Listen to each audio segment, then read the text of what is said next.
of all this, after everything I learned, I realized something shocking. Mm. So basically, we've been lied to about nutrition for decades. So based po sa aking research and sa aking experience, because sabi nila, huwag kang kumain ng itlog, isang itlog lang sa isang araw dahil high calorie yan. Huwag kang kakain ng red meat kasi yan ang magpakain ng gout. No, that's that's all BS.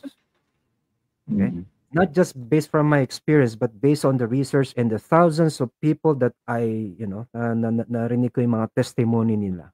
Mostly na ano ko dyan is mga taga-West.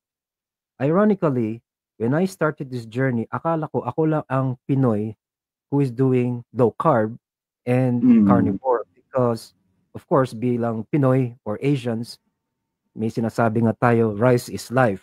So, parang ang hirap is imaginein na para sa mga Pinoy na they will go into low carb. But I posted because I also do content about my carnivore journey on TikTok and eventually I posted my content on Facebook. Tas may mga nagse-share ng mga Pinoy and then they shared to other low carb communities or carnivore Mm. communities. Doon ko lang na-discover, ay marami na palang mga Pinoy, halos libo na rin ang naglo-low carb. Eh, doon ako natuwa. And then narinig Mm. ko rin yung kanilang mga testimonies na marami sa kanila na even, na cured diabetes, cancer, and iba pa pong mga karamdaman. So, yeah, that proves my point na don't easily believe what the mainstream media tells you. So basically, the food industry pushes sugar and processed food, even though knowing that it will make us sick because doon sila kumikita ng pera. Mm. Imagine this, when you go to the supermarket, ang unang makikita mo doon, most of the products are plant-based. Kasi doon sila mas maraming products magagawa eh. Potato chips, chocolates, snacks, and whatnot. Kokonti lang yung sinasabi lang meat-based. Okay? At dadagdagan pa sila siyempre ng maraming additives and chemicals yon. Particularly seed oils and sugars para mas malasa kasi yun ang nakaka-addict sa atin eh. Because sugar, as they say, is addictive equivalent to cocaine. That's scientifically proven. So the pharmaceutical industry's profits when we, when we stay sick and Mm. depend on medication. Right. And even the government's food pyramid, yung sinasabi nating food pyramid, sinasabi doon na eat less at the top, you would say eat less fat and eat more carbs. Well, actually, that's a complete lie. Dapat baliktad yun. Okay? And basically, even the food pyramid, it was not scientifically proven that ang nagpasimuno niyan is the Department of Agriculture in America, which binayaran lang nila yung mga Harvard professors para just to prove na it's legit. Okay? Yun yung mga Mm. na-discover ko at yun din ang aking kino-content. Mm. Marami silang mga kasinungalingan na sinasabi based, for the sake of profit. So that's why I believe it's time for people to wake up and take control of their health. Mm. Now, I've been doing this for almost 2 years. So, hindi pa naman ako masasabing ganun ka-veteran, but binibase ko lang din sa aking experience and sa aking research kasi doon ako mahilig mag-research. Once I'm interested in something, I will really go into the rabbit hole, ika nga. So, my recommendations for beginners when you start into this low carb or even the carnivore lifestyle, you know, start by cutting out sugar and rice. Paunti-unti. Kung hindi nyo kayang biglain, ako kasi binigla ko eh. Kung hindi nyo kayang biglain, unti-untiin nyo tanggalin. Because this is the biggest change you can make. Eh. Right. And then eat whole, nutrient-dense foods like meat, eggs, butter, and organ meats. Especially yung mga liver kasi nandun daw yung sinasabi lang kasi wala daw vitamin C sa meat. No, meron din po. Usually sa mga organs, meron yan. Anything that you can have, actually, if it's based on carnivore, meron pa rin yung mga vitamins and nutrients within the meat.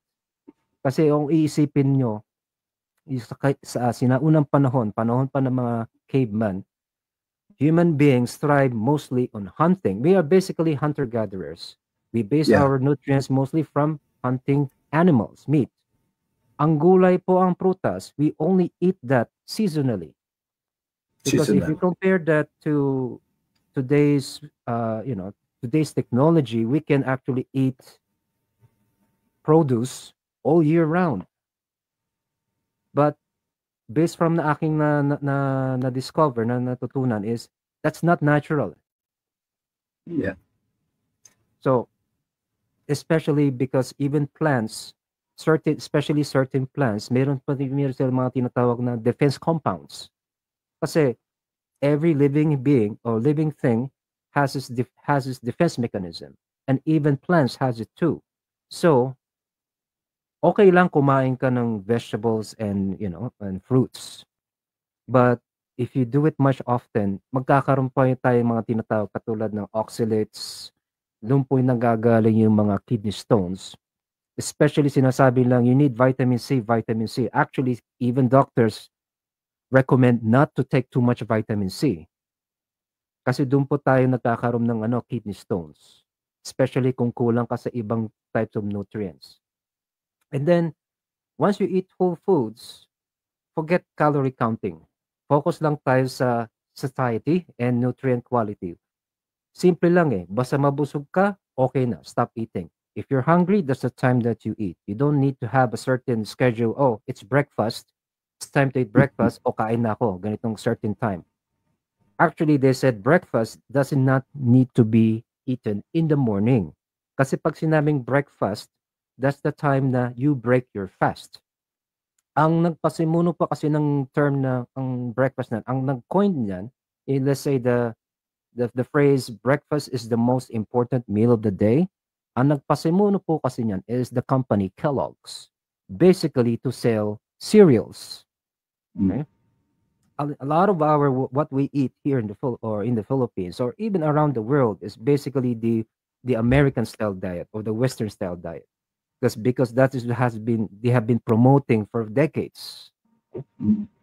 So not necessarily na kinakailangan mo magkumain ka na early in the morning that you need breakfast. Fasting is also very important because it gives your digestion to heal, to recover.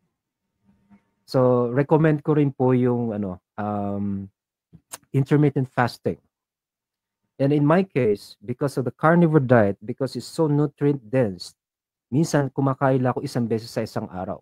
Even if I want to eat more, busog na yung katawan ko hindi na hinahanap So naturally, I go into fasting. Okay? So like said, I do the 16 hour fasting and then 8-hour window. But basically, I eat until I'm full and that's it. And then the following day, if I have if I need extra energy, probably I'll eat twice a day. But basically, kailangan din po natin ng fasting. And then, wag po tayong matakot sa fat. They said fat will make you fat. Ironically, almost my entire diet is taba. Taba ng baboy, taba ng baka, butter. Fat is actually very important, especially for our brain, because our brain needs vitamin B12. Our brain is mostly consists of fat. Kapag kulang po tayo ng fat, magkakaroon po tayo ng brain deficiencies.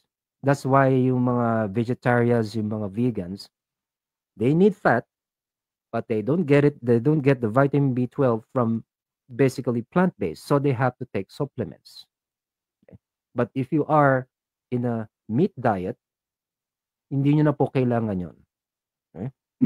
So it is essential for brain function and energy. And also, it serves also as a replacement for fiber, sinasabi nila. So we need that for smooth bowel movements. Kaya ang fat po is very important. So if you want to go into this, especially the carnivore diet, give it at least 30 days. I-try nyo po.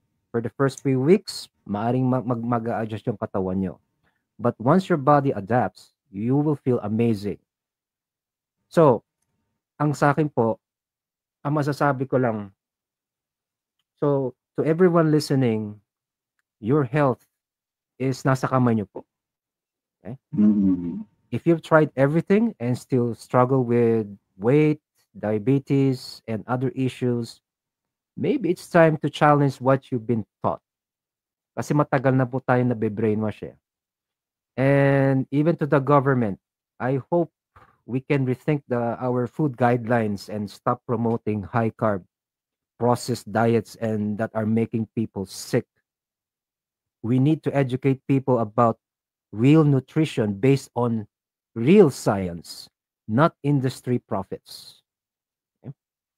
So my final my final thoughts. So if my story inspires you, please do your own research. Try it for yourself and see the results. So thank you again, Sir Justin and everyone for listening. And kung meron po kayong mga katanungan, Yeah. Maraming salamat, maraming salamat po. Richmond.